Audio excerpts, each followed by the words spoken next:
Bienvenue à tous sur la chaîne Éclair Info. Si vous êtes nouveau, n'hésitez pas de vous abonner et d'activer la cloche de notification pour partager avec nous au quotidien le meilleur de l'information. Et surtout, n'oubliez pas de lâcher un pouce bleu pour nous encourager. Nous comptons sur vous. Merci, c'est parti. Après l'attaque de la ville garnison de Kachi, voici le témoignage saisissant des habitants de la ville.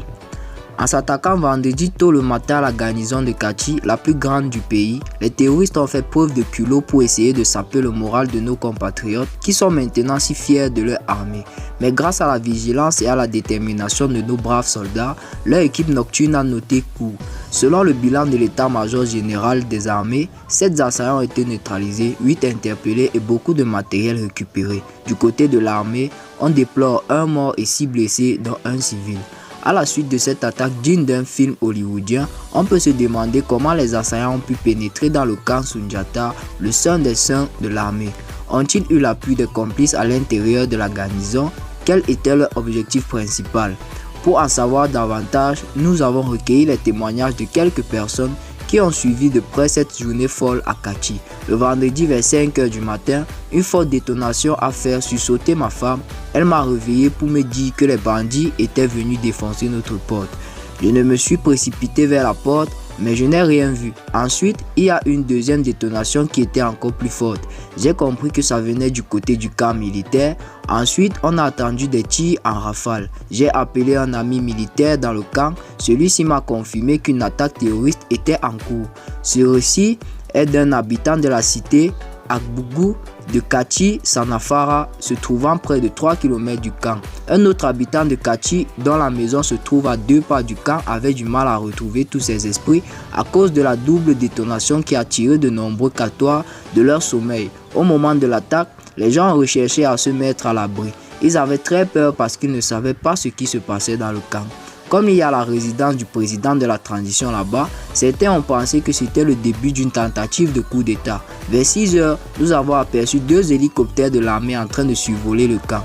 Donc au fur et à mesure, les informations que nous recevions par bribes nous ont permis de comprendre que c'était un groupe terroriste qui avait provoqué des explosions dans le camp avant de tirer sur les positions des militaires en faction.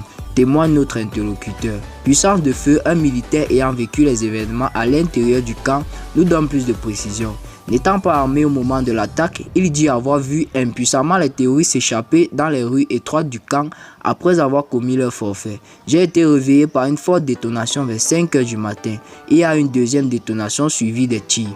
Les éléments qui montaient la garde ont vraiment riposté.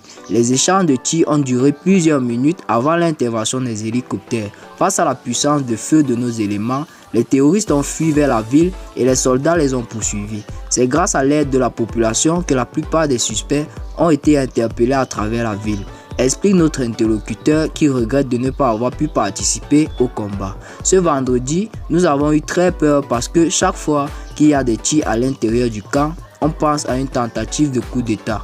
Après, on a compris que ce n'était pas le cas. Les commerçants ont tardé à ouvrir leurs boutiques parce que les uns et les autres voulaient comprendre ce qui se passait à l'intérieur du camp de Kachi.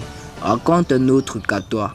Une habitante de Kachi qui loge non loin du camp militaire croit savoir que les assaillants sont venus du côté de Sirakoro.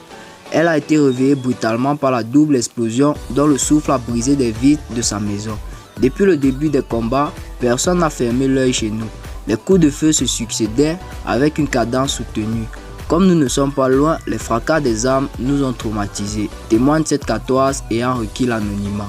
Tous les habitants de Kachi ont été réveillés par des détonations à partir de 5 h. Dès 6 h, l'information sur l'attaque du camp de Kachi circulait déjà sur les réseaux sociaux. Des courtes vidéos de l'attaque filmées par les habitants ont été postées sur les réseaux sociaux. Et l'armée n'a pas tardé à donner l'information. Dans un premier communiqué, elle a confirmé l'attaque terroriste. Un peu plus tard dans la journée, un communiqué plus détaillé a donné le bilan. L'état-major général des armées informe l'opinion que les forces armées maliennes viennent de contenir des tentatives désespérées des terroristes de la Katiba Massina qui, tôt ce matin, aux environs de 5 h 00, ont tenté des actions kamikazes avec 2 véhicules piégés bourrés d'explosifs contre une installation de la direction du matériel, des hydrocarbures et des transports des armées. Les FAMA ont immédiatement procédé au bouclage de la zone tout en engageant des opérations de ratissage qui se poursuivent à l'heure. Le bilan provisoire de cette attaque est de 1 mort et 6 blessés, dont un civil côté FAMA. Côté assaillant, 7 neutralisés, 8 interpellés et beaucoup de matériel récupéré. L'état-major général des armées tient à rassurer la population que la situation est sous contrôle et qu'elles peuvent vaquer à ses occupations. Il rappelle également que rien ne serait de trop pour les forces de défense et de sécurité à ramener le calme et la sérénité auprès des populations et à assurer la libre circulation des personnes et des biens. Nous voilà donc au thème de notre vidéo. N'hésitez pas à vous abonner à la page Éclair Info pour ne rien rater des informations à venir dans les prochains jours. Merci. Si vous avez aimé, n'hésitez pas à vous abonner et d'activer la cloche de notification et lâcher un pouce bleu. Merci à tous.